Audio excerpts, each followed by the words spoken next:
Hello and welcome to Daughters of Wisdom. My name is Anna Gurganus and I am here with Eddie Cozort. Eddie, thank you so much for coming and doing this with me today. Absolutely, I'm glad to be here. Yeah, so I actually just met Eddie, I don't know, about a month ago. I think right? so, yeah. Maybe less. Yeah, I don't maybe know. less. It feels like we've known each other for I a know, long time. it really does. But one thing that Eddie actually realized that we have in common is that she and I both have chronic illnesses. And so she said, why don't we do an episode about that? And I thought, well, that's perfect because somebody actually sent in a request for us to do that on this show. And so that's what we're going to talk about today. And where we differ is that I have only been diagnosed for like less than 2 years. But Eddie, didn't you say you've been diagnosed for like 11? 11, yes. Yeah, so we're kind of on very opposite ends of that spectrum. She's got a lot more experience than me. And you have Sjogren's, right? Is that yes. How you say that? Yeah. Okay. That's how you say it, Sjogren's. Okay, so can you tell us a little bit about kind of what that is and like the symptoms that you deal with and how it affects your everyday life?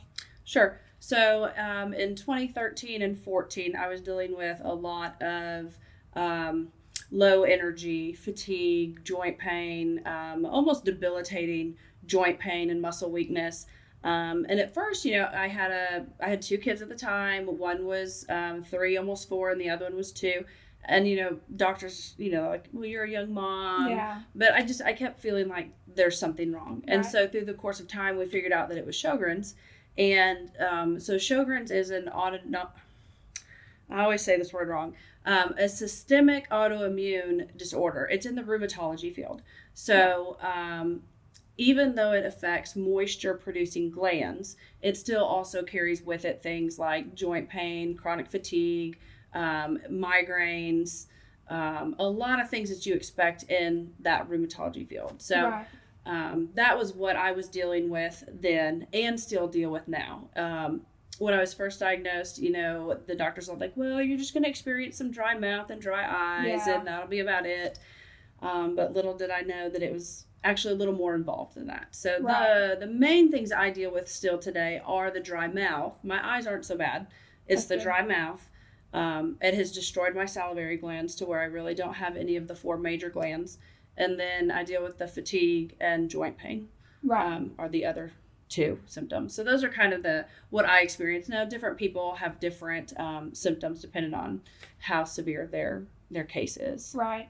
And I have multiple sclerosis, so I deal with, that's where the immune system attacks the nervous system. So I have the numbness and tingling in my feet and legs.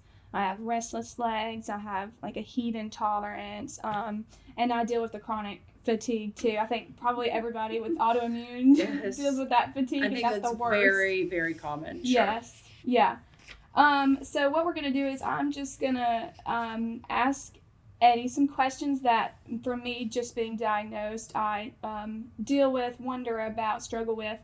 And I also want to say, step 1, when you're diagnosed with a chronic illness or something like this, find you a buddy who you can talk to, because it's been so good to talk to you about these things, because it's one of those things with something like this, if you haven't experienced it yourself, you can't understand. You can try, but it's just different. And so it's been really good to talk to you. So if you are dealing with something like this and you need a buddy to talk to, reach out. I'll be your buddy, but I won't volunteer Eddie to be your buddy. I'll be a buddy. I know finding people who had been there was very helpful for me. Right. I can remember early on speaking with actually my great aunt who had a lot of health issues, and it was very helpful. I was newly diagnosed, still very overwhelmed. And while she did not deal with the same one, she still had some words of wisdom. And it is nice to have somebody who understands, even if it is different, like, you have MS and mine's Sjogren's. We still can understand and appreciate the chronic fatigue that comes with that. Right, and also some of, like, just the emotions and feelings that come with it, too. It's not even just the physical. Yeah. There are. Right.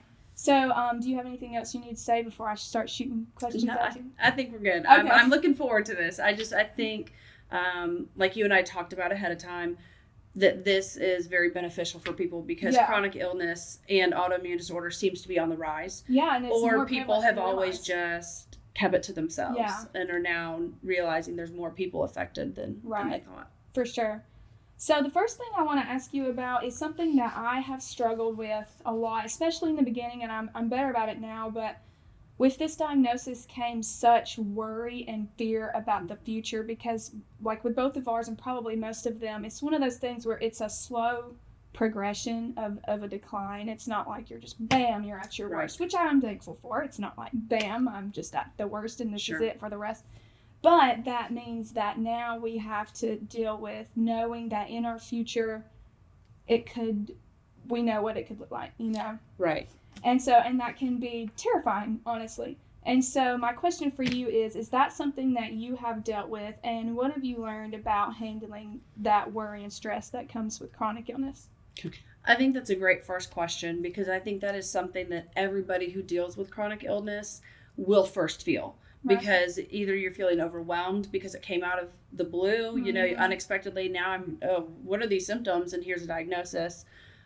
Or you're hearing a word that carries a lot of uncertainty with it. And so I think that stress and worry is something most people who are diagnosed with a chronic illness face. I know I did.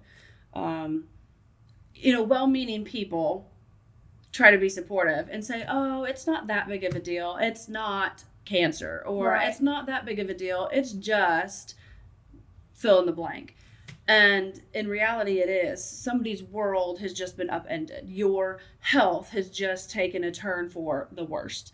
And it is definitely something I dealt with, and I still deal with it. I really have to work to keep that worry and stress under control, just because, our minds can start to think, okay, well, what is this I'm feeling? Is this a new symptom? Is this a new issue? Am I going to end up in a flare-up? And so that stress and worry is something that I battle, that I have to keep under control, just because I am a person that likes to kind of have control, to plan, to know what's going on.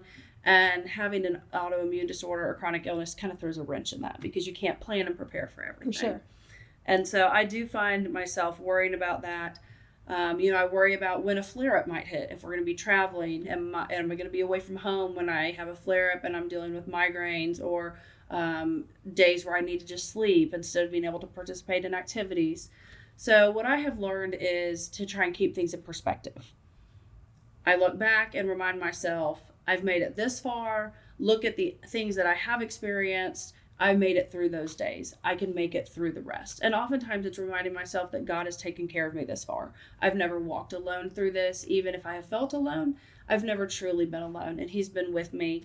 I do have to remind myself sometimes that it's okay to have the rough days and to be concerned, but I have to balance the concern with worry, because Scripture is clear. We're to not be consumed with worry and anxiety. Right. And so I thought of Philippians 4:6-7, when Paul said, "Be anxious for nothing, but in everything by prayer and supplication with thanksgiving let your requests be made known unto God. And the peace of God, which passeth all understanding, shall keep your hearts and minds through Christ Jesus." There is an aspect of this concern and worry that we have to just let go of. We've got to let God handle the future. And that is true for anybody. Oh, right. Because people can be concerned about the future for financial reasons, for family issues, for all kinds of things. Absolutely. And so I do have to remind myself, it is ease. It doesn't have to be my main focus. It doesn't have to be the only thing I think about and worry about. But there is some healthy worry and concern that we ought to have, and I think is healthy because it keeps us focused on taking care of ourselves, prioritizing our health, prioritizing our mental health, motivation, right? Yes. For all of that, because I, in the past, have not been good at that, but I have this motivation to take care of myself, because I know if I take care of myself, I'm going to do better, and I can, take advantage of the good health that I do have now. So I am thankful for that. I think that's the right mindset too, because you can look ahead and say, all right, I might not be able to control what happens in the future, but the decisions I'm making now will affect how I do in the future. Because we do know, studies show stress and anxiety add some health issues in and of themselves. And that's really the last thing we want, is another health issue on top of everything. Sure. And so no amount of stress and worrying ever did anything either for me. My amount of worry and concern, unless it drove me to action, actually didn't do anything for me. It just complicated things, or I worried unnecessarily. And I've learned to just pray about it. Like Paul said there in Philippians, pray about it. And I do. I try to just, if I've got a big trip coming up and I'm really worried about maybe a flare up, or I've got to take more medicine than I'd like, I just pray about it and pray that everything works out and for God's protection and for good health through those events. Right. And that's, it's normal. It's human nature to be concerned, especially when you get a diagnosis. Right. And I try to also stop looking so long term. Yeah. Because the longer term I look, the more stressful it can become. Yeah, for sure. So next, I would like to ask you about how is it to navigate a chronic illness while also fulfilling the role of a wife and mother? I am not a wife or a mother, so I have no experience in this, but I did learn very early on that even dating can look very different if you have a chronic disease. And I know that having kids, for sure, if I get to that point, that's going to look different. I mean, every time I go to the doctor, we have that conversation of, are you having kids anytime soon? Because I can, but it's just going to be very different than I always pictured. So I can only imagine the difficulties that come with having to juggle the fatigue and the pain and all of that while also having the hard job of being a mother. So can you tell us a little bit about that? Sure. It is interesting because I've never experienced dating with a chronic illness because I was already married, already had 2 or 3 kids by then. Yeah. I can only imagine the challenges that presents.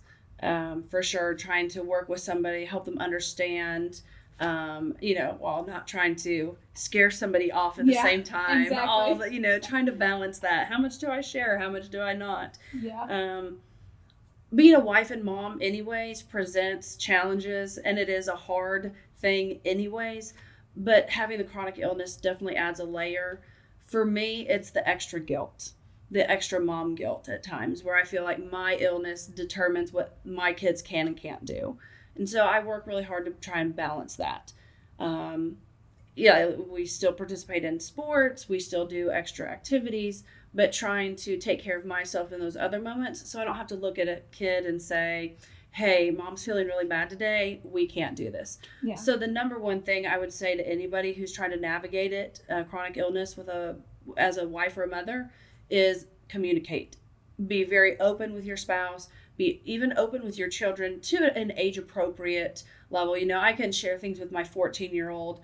We have 3 sons, so I can share things easier with my older son than I would my 7-year-old son. Right. Because the youngest is not going to understand what my oldest can. And so the more the older they get and the more I deal with this, I can share more information that helps them understand, mom's not just lazy, or mom's not trying to cancel plans, but I can't do something today. And there have been times where I've had to say, I just can't. Today, right. Boys, mom is not feeling great. I just need to take a break. I need to rest.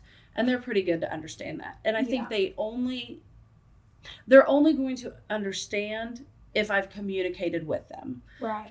Again, you don't have to share everything. It's not their information to know, but just enough to help them understand why plans have to change. There was a time when I felt really guilty over that. And someone close to me said, Eddie, you really need to look at it from a different perspective. Your kids have an opportunity to learn compassion and how to care for somebody who is dealing with a chronic illness. I think that particular day I was feeling pretty bad that I'd asked my oldest, at the time I think he was 11 or 12, I'd said, hey, I need you to fix lunch for everybody, and can you make sure this gets done?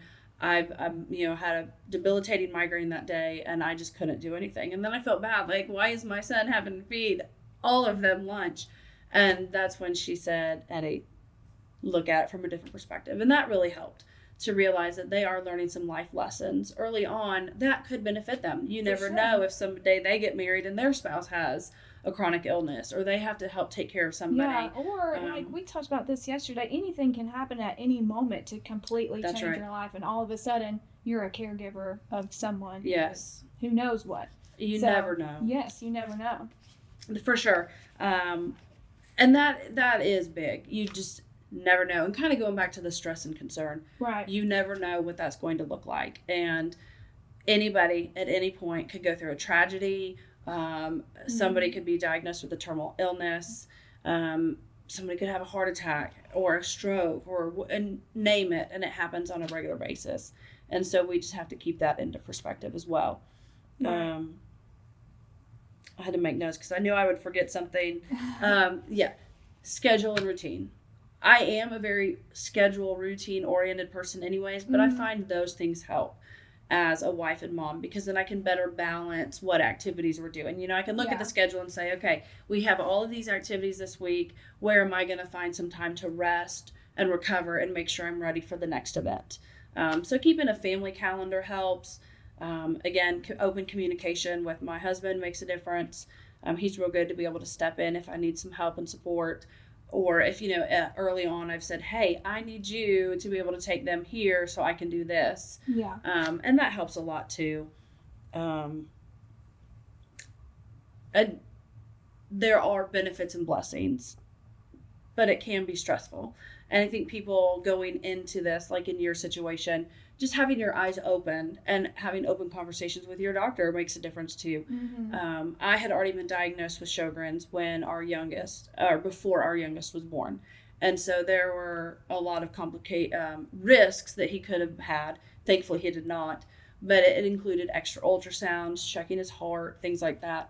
And that was stressful in and of itself. And so knowing that going in and knowing all the information can help navigate that. And like you said earlier, finding somebody who's going through that is also helpful. Somebody who's been there, who's done that, can give some suggestions, can say, hey, look, this is what works for me. And not everything will work for everybody, but it is doable.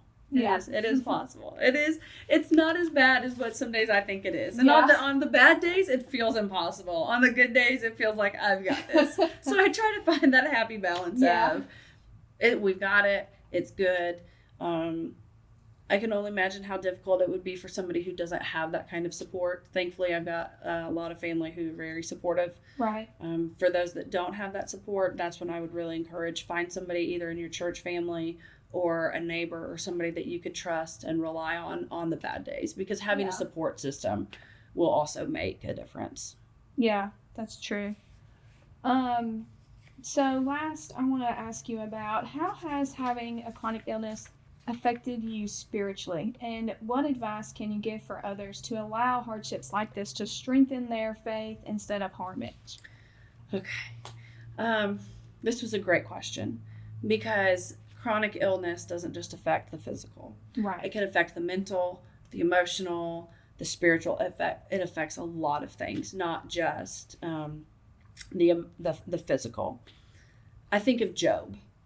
Job had everything stripped away from him and his health. Yeah. But at the end of that, he was still left with one thing, and that was God. He still had his faith. And that's what we have to hold on to through all of this, is no matter what is stripped away from us in this life. Again, going back to this could happen to anybody. Anything could happen that strips you of your health. How do you handle that? I think having a solid relationship with God is what makes the difference. Because if you don't have your health and you've let that become priority, you're going to suffer spiritually.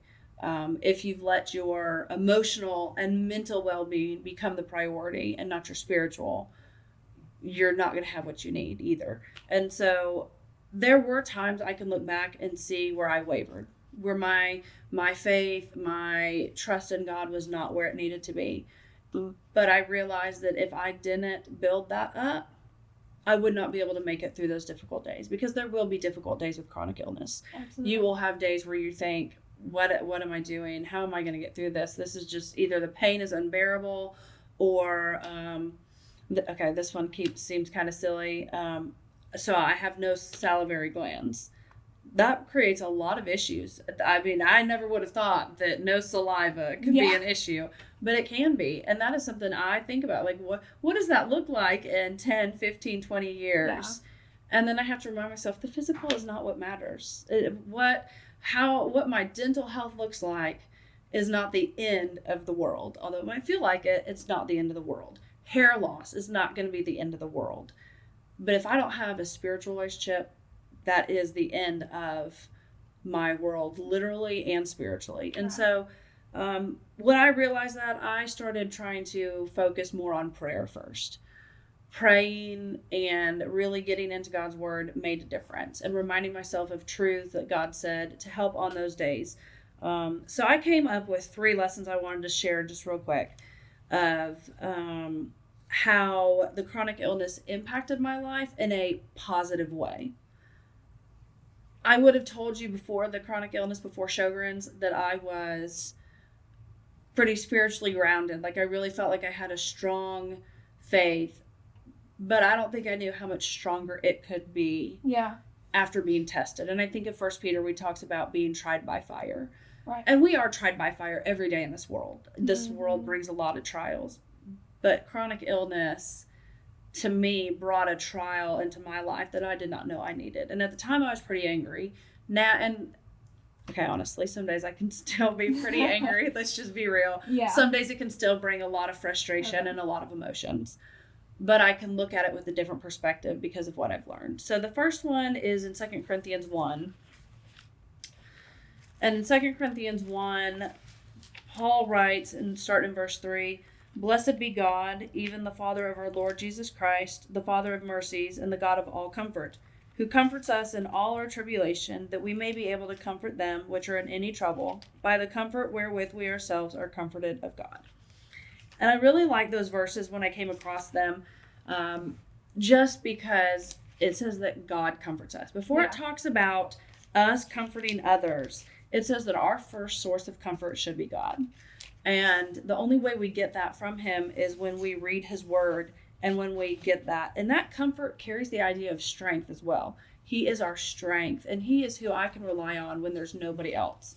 I can't rely on doctors because they're infallible, or they're fallible. They're not perfect. They're going to make mistakes. And as most people with chronic illness know, you might get frustrated with yours at some point. But God is perfect. His strength, his comfort. And one thing I then learned from that is that I could in turn comfort others. I would not have felt that way year 1. Yeah. I would have never thought that year 11 I'd be sitting across from somebody able to have this conversation and helping others. But I have found that there are a lot of people out there who want to hear, how can I do this? Is it even possible? And that comfort only came because God first gave me comfort. So the comfort from God. The second lesson would be the necessity for a consistent prayer life. So in Ephesians 3,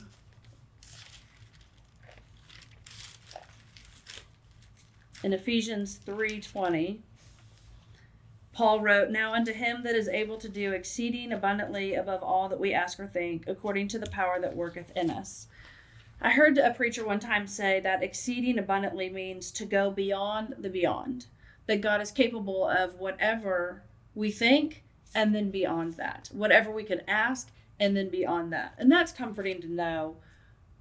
I don't have to worry about the future. Kind of going back to the first question of stress and worry. I don't have to worry about that because God already knows what my future looks like. And at the end of the day, I can trust him to take care of me because he can do more than I'll ever be able to imagine.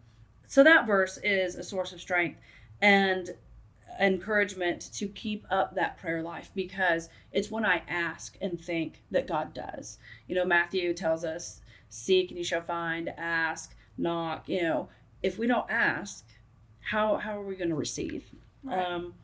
And also Hebrews 4:15 and 16, there Paul talks, or the Hebrews writer talks about approaching God's throne in prayer. And in verse 15 and 16 it says, "For we have not a high priest which cannot be touched with the feelings of our infirmities, but was in all points tempted like as we are, yet without sin.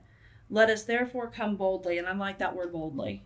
How do I come? I come boldly. I can come with confidence. I can come firm. I can come any level of just boldly. Just don't be afraid. Just ask. "So come boldly unto the throne of grace, that we may obtain mercy and find grace to help in time of need."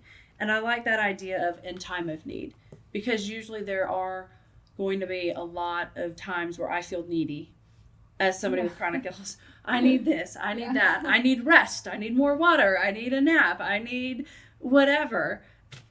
But the true need is I want to just feel taken care of sometimes. That's what it comes down to. Is I want to feel like I'm not alone and that I've got somebody with me.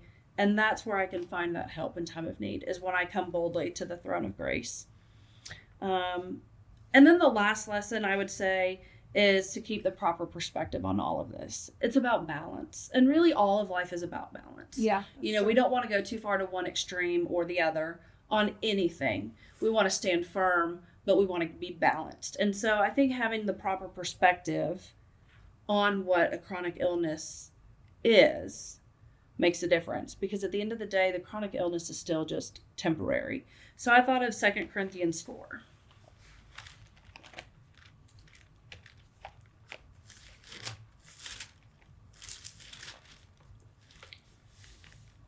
In 2 Corinthians 4, 15 through 18, Paul wrote, "For all things are for your sakes, that the abundant grace might through the thanksgiving of many rebound to the glory of God. For which cause we faint not, but though our outward man perish, yet the inward man is renewed day by day. For our light affliction, which is but for a moment, worketh for us a far more exceeding and eternal weight of glory. While we look not at the things which are seen, but at the things which are not seen. For the things which are seen are temporal, but the things which are not seen are eternal." It says light affliction. And I read that and I think, really? Because this feels kind of heavy. I know. Do you feel that way with MS, that it feels Sometimes, heavy? Yeah. Yeah. Yeah. There's a lot. It feels heavy. It feels hard.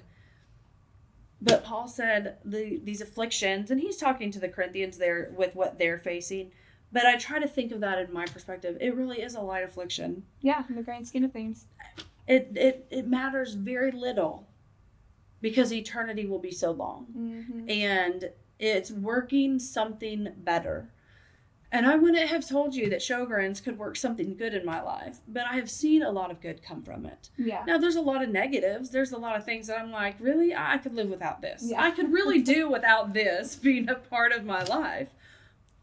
But the positive things just really remind me God's had me. He's been there. He knew it was coming before it happened. The light affliction, Paul says it's just for a moment. I have to keep my life in perspective. This short, temporary wilderness wandering for me will end at some point, and Sjogren's will be no more, and I will have a far better spiritual body. I will have no more illness. I'll have no more sickness. I'm looking to the rest, okay? I'm looking forward to that rest, okay? See, that is the something rest. that never... that's one of those things that has totally changed. Like thinking about the rest in heaven. That didn't used to sound like quite as like a reward, but now I'm like, wow, that I can't wait. Like I can't wait for that, like to not be tired anymore. I can't even imagine. Like that sounds awesome. So I don't know if you've ever thought of this. I heard it described this way one time, that chronic illness fatigue would be the equivalent of an average healthy person, adult, going 3 days without sleep. So 1 day of chronic fatigue for us would equal 3 days of zero sleep for them. Yeah. And I was like, that sounds about right. that kind of feels like it. I mean, I imagine like being at a lock-in for 3 days in a row and being up, and I'm like, yeah, this is kind of how I'm feeling today. Kind of draggy, and I'm kind of, I don't know. I got to find energy somewhere, somehow.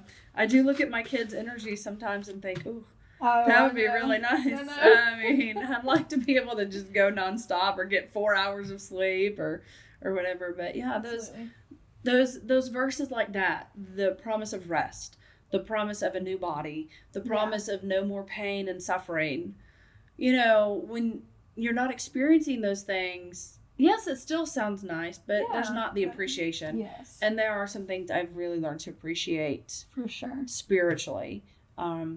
I would not be sitting here today if it was not for people who also encouraged me spiritually, people who could see that I needed help, people who walked alongside me, family members, my husband, people who said, hey, I'm praying for you. Because knowing that somebody's praying for you also gives that extra boost of, okay, I'm not alone. And those are the things that really help me stay on track spiritually with this. And again, just the perspective, keeping things balanced. And I feel like I've talked a bunch. Yeah, But no, I I've know enjoyed it. that, we've talked about this before and the few times that we've met. Again, Yeah. I feel like we've met way more than just twice, but I think I we've know. only ever sat down. Like, this is our third or fourth time just sitting Literally, down. But it's nice to know somebody else understands, and to know that this podcast could help somebody else who's struggling, because I know there are a lot of people out there with chronic illness who are just being diagnosed, and it's overwhelming. It is. And we do need to be careful to never look at somebody and say, it's not that big of a deal. Yeah, that's true. It'll just be fine. That's true. Because it's a lot. And those words can then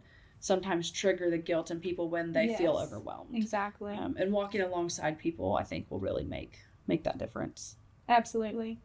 Well, thank you so much for coming and doing this with me. This has been great, I think. And I can't wait till it goes out. And so thank y'all for joining us, and we will see you next time.